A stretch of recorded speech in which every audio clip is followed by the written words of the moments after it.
Assalamu alaikum warahmatullahi wabarakatuh, brothers. For the disturbance, I just want to mention that after the Sunnah Salah, we're going to do things slightly differently. Today, we're going to have our annual AGM, and I promise you it won't take longer than 10 minutes. Unfortunately, just because of the locality of the mosque, we have to resort to having the AGM within a 10-minute slot during Dorp. So we ask Maaf and your indulgence. Shukran so much.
Assalamu alaikum wa rahmatullahi wa barakatuh. As mentioned before, we're just taking this time just to go through our annual general meeting for the Masjid committee. Shouldn't take more than 10 minutes, and then we'll begin again with the Thur Salah. So with that, some of the introductions.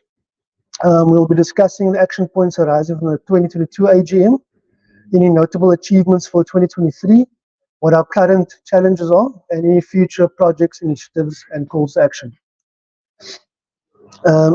So actions coming from the 22 AGM. There was an intention to have a special day of tribute to the late Sheikh Abu Bakr Effendi and all his descendants. No, this has been pushed back since COVID, and the moment this has moved on, so there's no actual plans to continue with that tribute at this time. The other one was adoption of the constitution and amended trust deeds. This is still currently in progress and is dependent on trustees being registered. This is obviously, there's a backlog at the current department where this is done. The permanent installation and flying of both the South African and Turkish flags outside the masjid. This is still in progress. The intention was to have it flying on Long Street, but there had to be some adjustments where we moved on to the Dorp Street side. And we'll only be able to do the flags on special occasions, but there's plans to actually have a map to basically indicating the history of the masjid and our links to Turkey. The official reopening of the masjid, that was also pushed back since COVID. It was basically intention to have a celebration of the renovations that were undertaken with the calligraphy and everything, but it's been 2 years now, so we can't really have a grand opening. You know, people's been using it already, so that's also been put on hold or stopped. Our resumption of our Dawah program and collaboration with Sheikh Muhammad West of Burano Masjid, that got put on. We initiated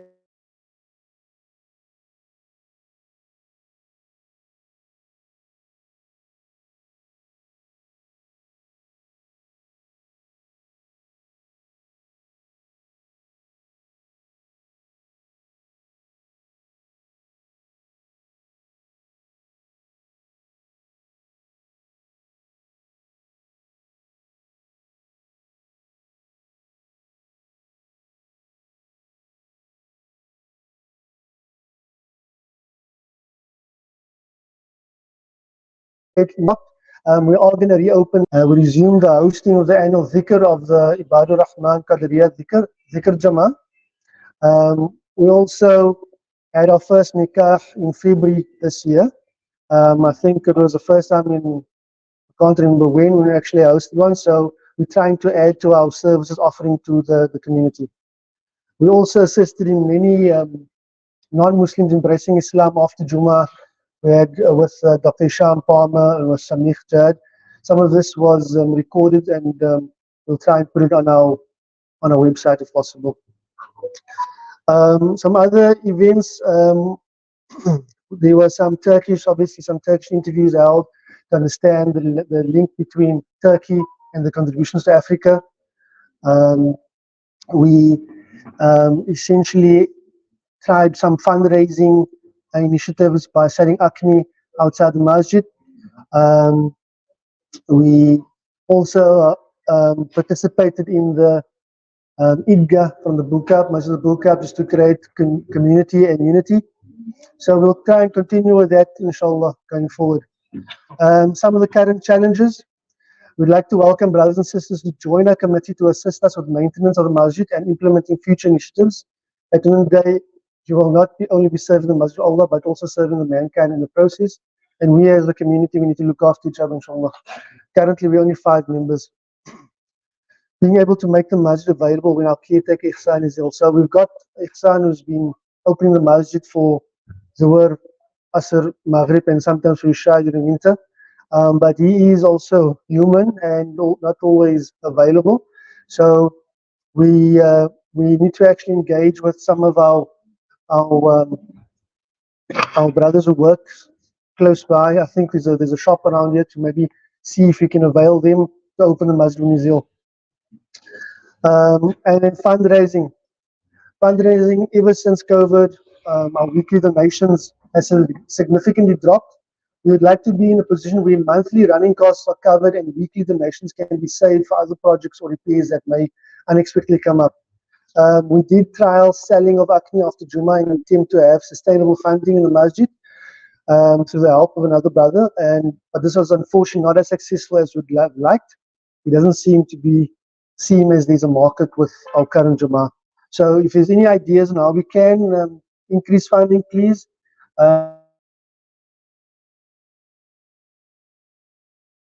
Then little book in the corner, or email us at from our website. Future projects initiatives, there's none on this horizons beside fundraising. We need to, like I said, establish sustainable fundraising to cover our monthly costs. With regards to our financials, we have Brother Nazir, who was part of our Masjid group. He reviewed and proposed to action or accept the audited financials. And I'm not sure if Brother Abdurrauf Raiklif is present. Shukran. Do you second that? Shukran, brother. And then, so that's taken care of the financials. And as mentioned, since it was released at the end of February this year, there's been our weekly donations has further dropped. So we really appeal to our brothers. Yes, times are tough, but wherever you can, try and donate regularly to our masjid. It is for you, and please engage with us. Seek who we are. Email us so that we can provide better services for you in the rest of the Jummah, inshallah.